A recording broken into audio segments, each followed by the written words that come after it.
आज के सत्संग में हम लोग शामिल होने के लिए उसी बिंदु से शुरुआत करते हैं कि जहां अर्जुन विषादग्रस्त है। लेकिन जरा ये बात भी सोचने योग्य है, क्या उसे अपने पक्ष का और दूसरे पक्ष का पहले से पता नहीं था? अर्जुन को पहले से पता था कि कौन कौन लोग दुर्योधन के पक्ष में जाकर खड़े हो गए। वो ये भी जानता था कि हमारी शक्ति क्या है और कौन कौन लोग हमें साथ दे रहे हैं। लेकिन ये अद्भुत चीज है कि असमय का वैराग्य और असमय का मोह उसके मन में जागृत हुआ। क्या करेंगे युद्ध करके, क्या करेंगे सिंहासन लेकर, भिक्षा मांग करके जीवन बिता लेंगे, जंगल में जाके तप कर लेंगे।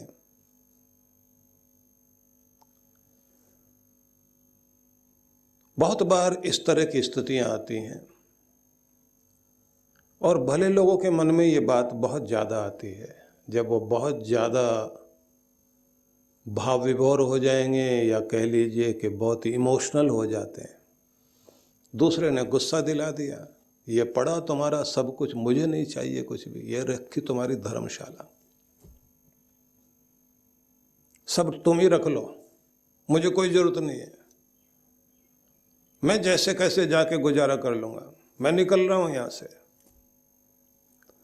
और दूसरा व्यक्ति जो है वो शैतानियत लिए हुए अंदर ही अंदर हंसता रहता है कि बहुत अच्छी बात है, थोड़ा और जोश दिलाओ कि ये छोड़े और भागे। कितनी बार जोश में आके जो लिखना है लिख लो, मैं साइन करने को तैयार हूं।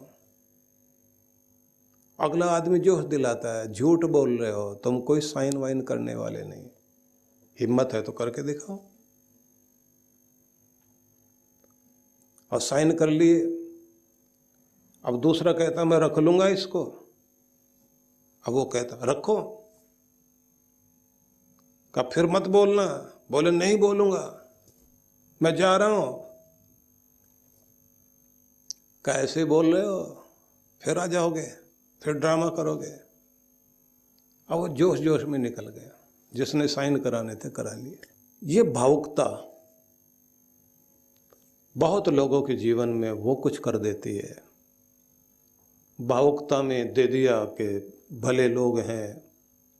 हिंदुस्तान पाकिस्तान के बंटवारे में भी यही सब हुआ था, आधे इधर रह जाएं, आधे उधर रह जाएं, वो भी ठीक रहें, ये भी ठीक रहें। ये भावुकता आज तक आपको रोज आप देखते हैं कि हमारे सैनिक, उनकी डेड बॉडी खून से सनी हुई आती है। भावुकता क्या क्या करती है। अच्छे लोगों के अंदर बड़ी भावुकता होती।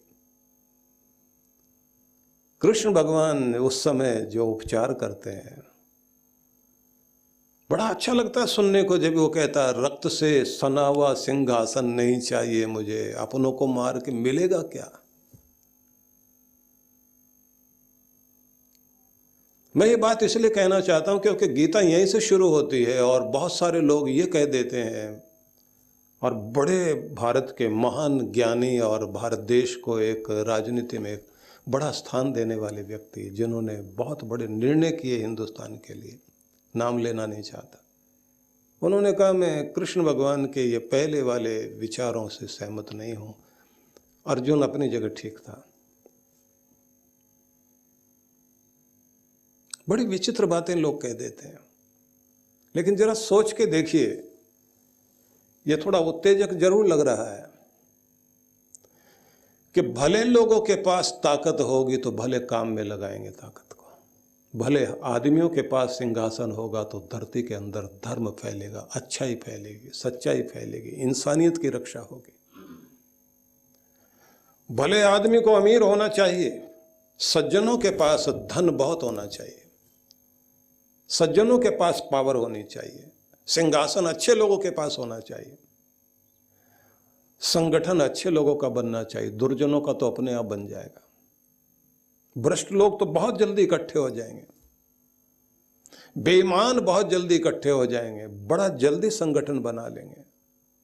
ईमानदार लोगों को इकट्ठा होना पड़ेगा।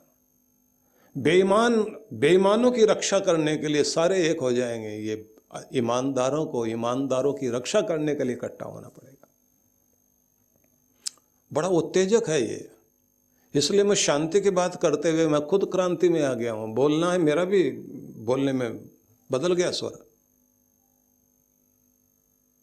यहां मुझे गुरु गोविंद सिंह महाराज के वो शब्द याद आते हैं कि जुल्म करना बहुत बड़ा गुनाह है, लेकिन जुल्म सहना उससे भी बड़ा बड़ा भारी गुनाह है। जुल्म करना और जुल्म होते हुए देखना और चुप रहना। इस दुनिया में बुराई इसलिए नहीं पनप रही है कि बुरे लोग बढ़ गए हैं, भले लोग बर्दाश्त कर रहे हैं, भले लोग निष्क्रिय हैं, भले लोगों के हाथ पांव नहीं चल पा रहे हैं, भले लोग तमाशा देख रहे हैं। इसलिए आप देख रहे हैं कि कोई भी घटना घट रही होगी, अब थोड़े से लोग बस इतना करेंगे, तमाशा देखते देखते वीडियो बना लेते हैं, बस इससे ज्यादा कुछ नहीं करते। तो गीता की तरफ चलते चलते मैं आपको यह बता देना चाहता हूं कि कृष्ण भगवान ने क्यों कहा युद्ध कर अर्जुन।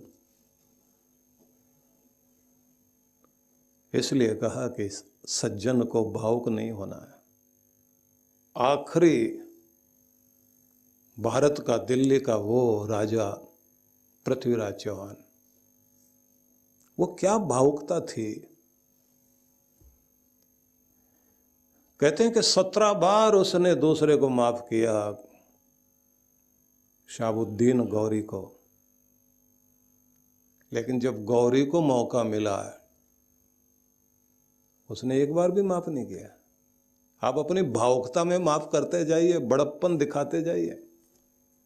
आपके इस बड़प्पन दिखाने के कारण क्या हुआ कि हिंदुस्तान का आखिरी राजा, जिसके द्वारा यहां वीरता का परचम लहराता था, खत्म हो गया। कौन आके बैठ गए फिर। बड़ा आदमी गलती भी छोटी नहीं करता, बहुत बड़ी करता है, ये बात ध्यान रखना। और उसका असर भी बहुत दूर तक जाता है। लम्हों ने खता की और सदियों ने सजा पाई। एक लम्हे की गलतियां न जाने कहां कहां तक सजा देती हैं। वो जयचंद जो दुश्मन से मिला जाकर और यहाँ की कमजोरियां बताई, वो मीर जाफर जिसने भारत को गुलाम करने में लालच अपने अंदर जगाया और बाद में भी पाया क्या, खुद की भी गर्दन काटी गई। आप सोचेंगे प्रभात में सुबह सुबह में क्या बात ले बैठा। गीता ये शुरू होती है, ऐसे होती है। बहुत जरूरी है ये जानना आपको। जब आप अपने घर में सुख शांति चाहते हैं, पवित्रता चाहते हैं, तो झाड़ू लगाओगे धूल उड़ेगी।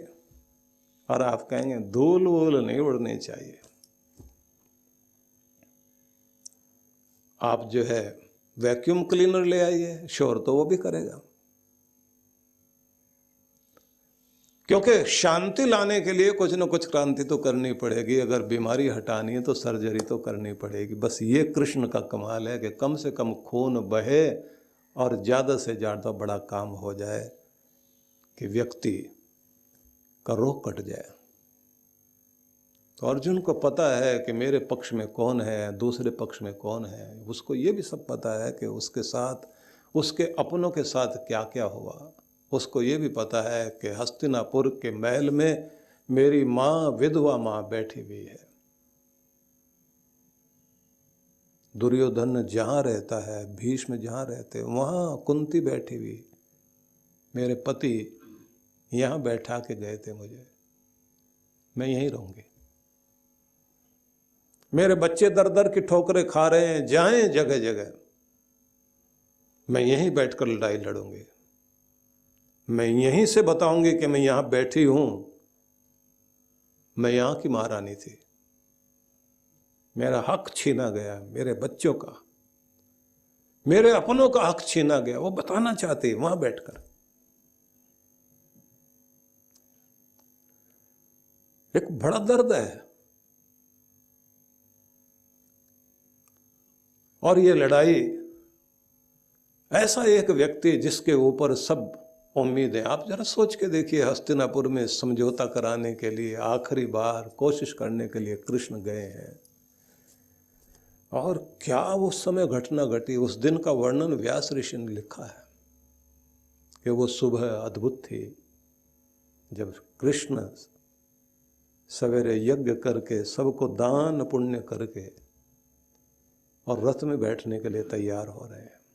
गौ पूजन किया उन्होंने, बड़ों को मान दिया और अपना सब संध्या वंदन यज्ञ आदि करने के बाद जैसे ही दान पुण्य किया, सबको प्रणाम कर लिया, रथ में बैठे।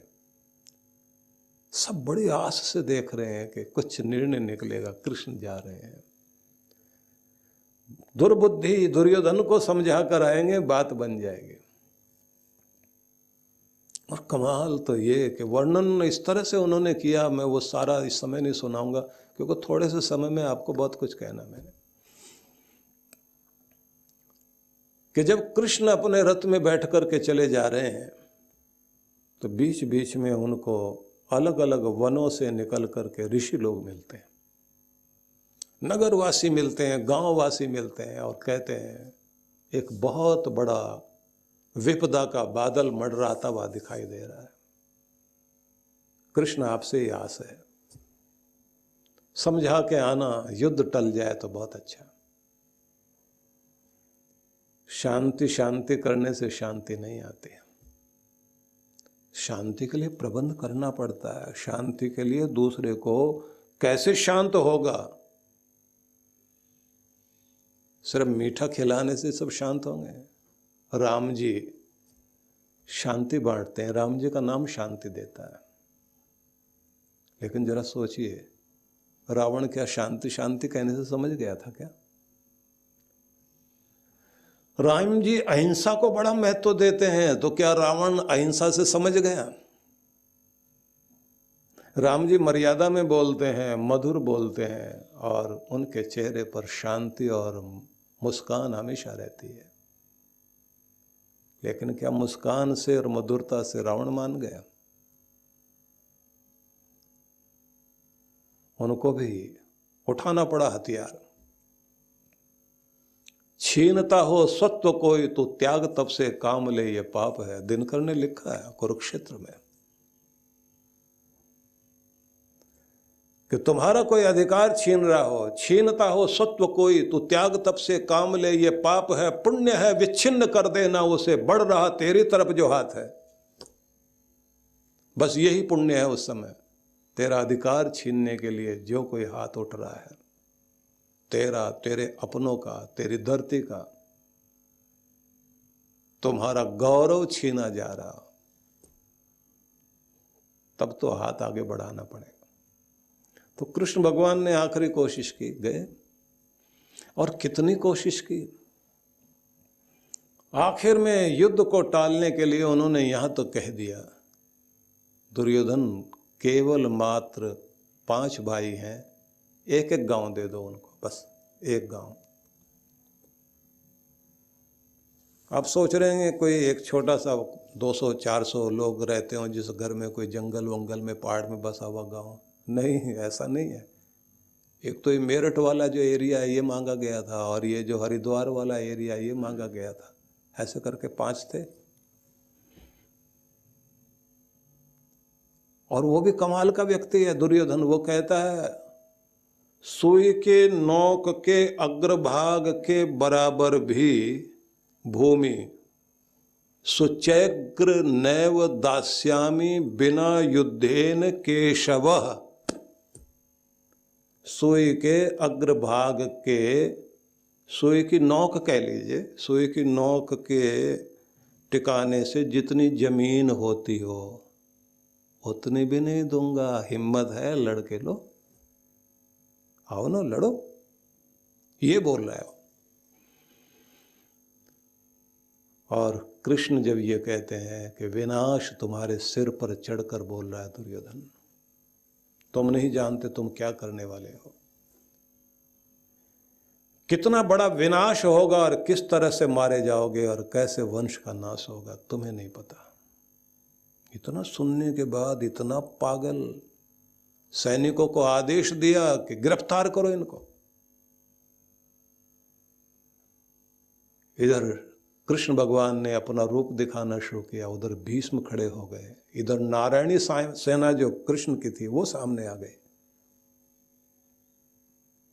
और जब दुर्योधन ने देखा कि ये तो यहीं एक बड़ी समस्या खड़ी हो जाएगी, समझाने बुझाने पर सब शांत हुआ। कृष्ण भगवान वापिस आ रहे हैं और हस्तिनापुर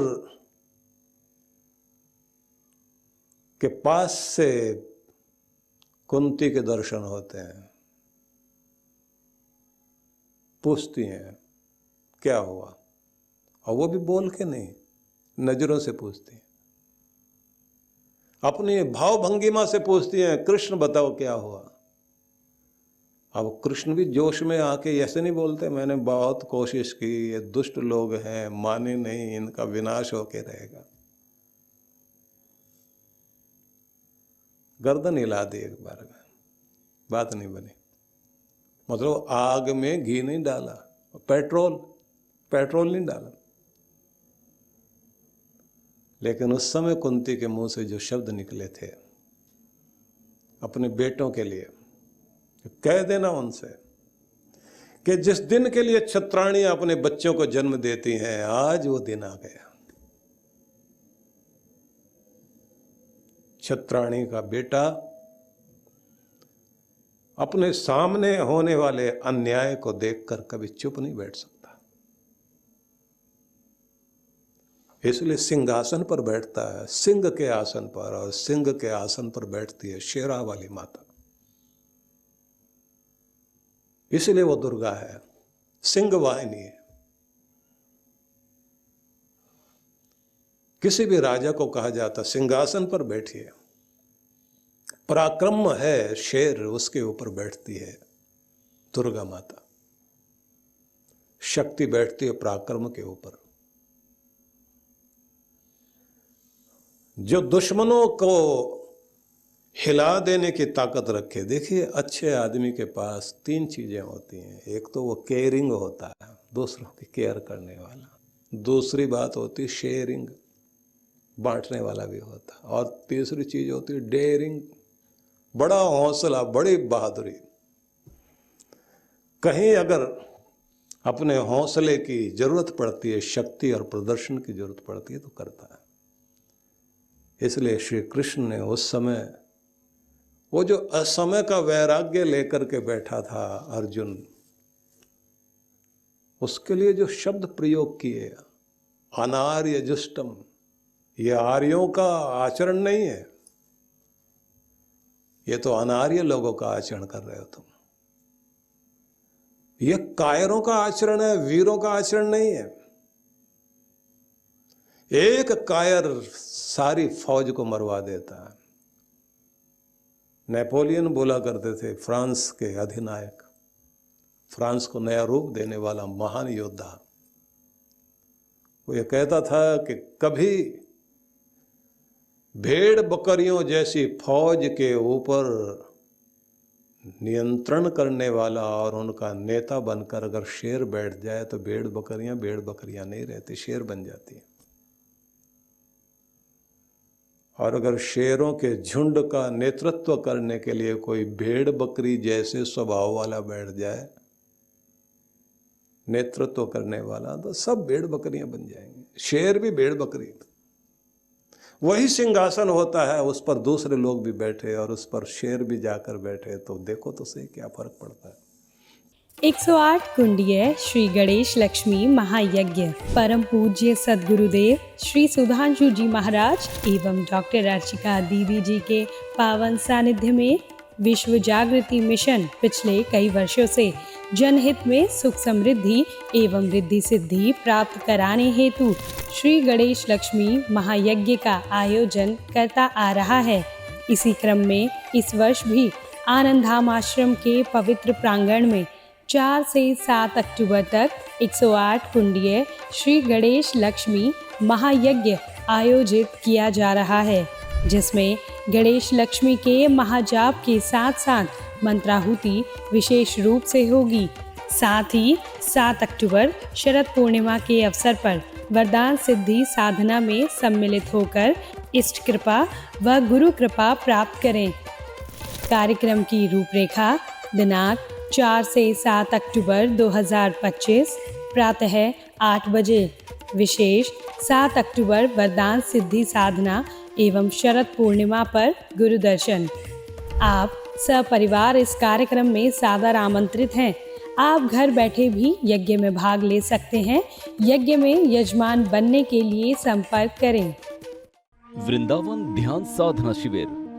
भगवान श्री कृष्ण की लीला भूमि वृंदावन में पहली बार ध्यान साधना शिविर में भाग लेने का सुनहरा अवसर। आइए, जहां बाल कृष्ण का बचपन बीता, वहां ध्यान की यात्रा करें। परम पूज्य सद्गुरुदेव श्री सुधांशु जी महाराज एवं डॉक्टर अर्चिका दीदी जी के पावन सानिध्य में श्री कृष्ण ध्यान योग 12 से 16 नवंबर 2025। स्थान विजयंती धाम, जगत गुरु श्री निम्बारकाचार्य द्वार के पास, छठी करा रोड, वृंदावन, उत्तर प्रदेश 281121। आयोजक विश्व जागृति मिशन। पंजीकरण व अधिक जानकारी के लिए संपर्क करें 9589938938 9685938938 8826891955 93122843990।